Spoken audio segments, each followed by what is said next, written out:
బాగా excitement feel అవుతుంది. చెప్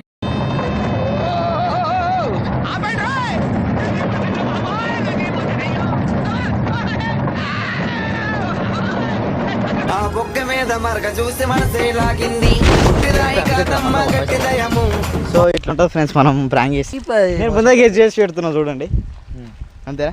సరే పోస్తుందా, నీళ్ళు వస్తుందా? వాసన అయితే గలీజ్ గలీజ్ వస్తుంది.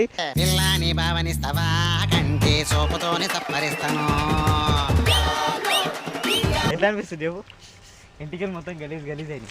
అట్లా ఉంటుంది మనతో చేస్తే. ఒక్కటే అది రెండు కాదు, 10 గుడ్లు ఎట్లా కొట్టాం? ఇట్లా దగ్గరికి వచ్చి కొట్టలేడు, అది కూడా దూరంకి వెళ్ళి ఇట్లా ఇట్లా ఇసిరి కొడుతుండ. ఇప్పుడు తెలుస్తుంది బాధ.